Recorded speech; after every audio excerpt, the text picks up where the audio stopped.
Nobody noticed when I left. At least, that's what I believed. I wasn't kidnapped.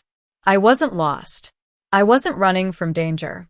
I simply walked out of my own house one quiet Tuesday morning in Columbus, Ohio, and nobody cared enough to stop me.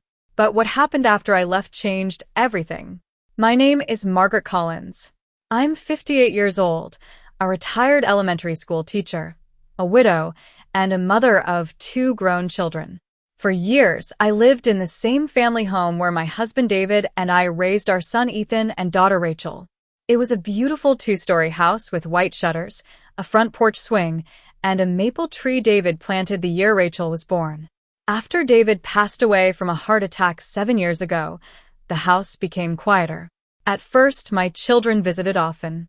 They called, checked on me, and made sure I wasn't alone. But little by little, life pulled them away. Or maybe they simply stopped needing me. Ethan lived in Chicago with his wife and 2 kids. Rachel lived in Indianapolis with her husband. The calls became shorter. The visits became rare. And eventually I became something like furniture. Always there. Rarely noticed. Every Sunday, I'd prepare family dinners, hoping someone would come.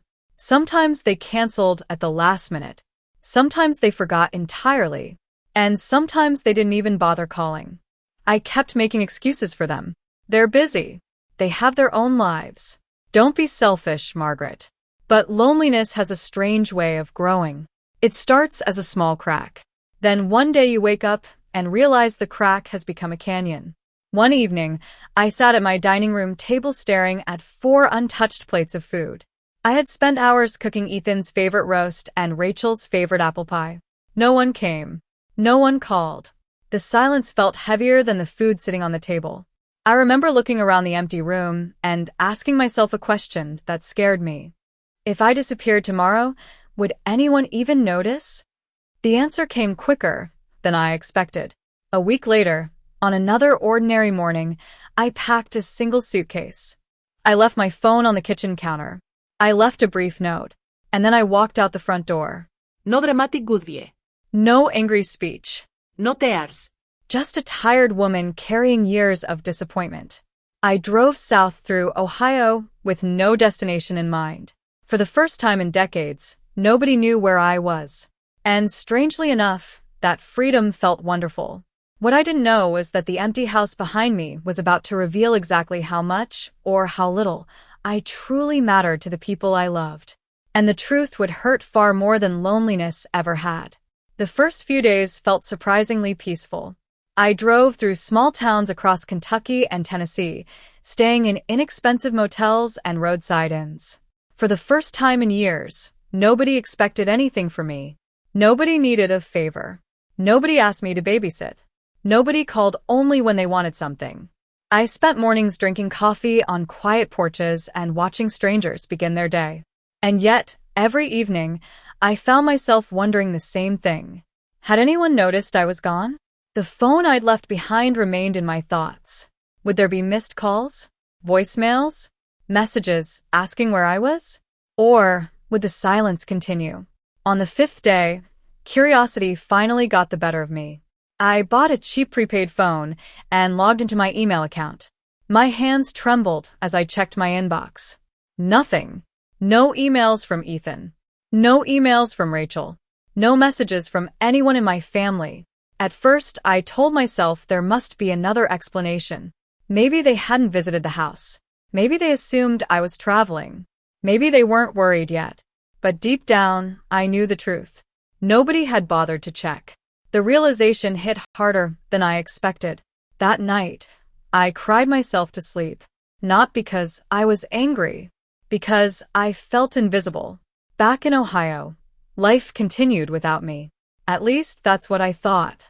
Then, nearly 2 weeks after I left, something happened. Rachel stopped by the house unexpectedly. She needed some old tax documents. When she unlocked the front door, she found an empty house. The kitchen was spotless. The refrigerator was nearly empty. My bedroom closet was missing clothes. And the note I'd left on the counter was still there. Rachel later told me she read it 3 times before understanding what it meant. Don't worry about me. I need some time to myself. Take care of each other. Love, Mom. For the first time, panic entered the family. She called Ethan immediately. Neither of them knew where I was. Neither of them had spoken to me in almost 3 weeks. That fact shocked them. 3 weeks. 21 days. Their mother had vanished, and neither had noticed. Suddenly, guilt began spreading through the family like wildfire. They searched old messages. They checked social media. They called neighbors. My neighbor Linda admitted she hadn't seen me for weeks. The house that had once been ignored suddenly became the center of attention. Rachel drove there every day. Ethan flew in from Chicago. The empty rooms forced them to face something uncomfortable. The woman who had always been there wasn't there anymore. And without realizing it, they had allowed her loneliness to grow until she finally walked away. Meanwhile, I sat on a small beach in Gulf Shores, Alabama, watching waves roll onto the shore. For the first time in years, I felt calm. I didn't know my children were searching. I didn't know the empty house was haunting them. And I certainly didn't know that the discovery they were about to make inside that house would force them to confront the painful truth about how they had treated me. The real reckoning was only beginning. While I sat on the Alabama coast watching the sunrise paint the ocean gold, my children were standing inside the house they had once taken for granted. The house felt different now. Too quiet. Too empty. Too honest. Rachel later told me that every room seemed to hold a memory she had forgotten. The living room where I used to read bedtime stories. The dining room where we celebrated birthdays. The kitchen where I spent countless hours cooking meals nobody seemed to have time for anymore. For years, they had walked through those rooms without seeing them. Now, they couldn't escape what the house was showing them. On the second day of searching, Ethan opened a cabinet in my bedroom looking for clues. Instead, he found something unexpected. A collection of journals. Dozens of them. Carefully stacked and dated over the years. At first, he wasn't sure whether to read them. Then Rachel opened one. And everything changed. The entries weren't angry. They weren't bitter. That somehow made them even more painful. Page after page revealed the loneliness I had hidden from everyone. Rachel canceled dinner tonight. She sounded busy. I told her it was okay.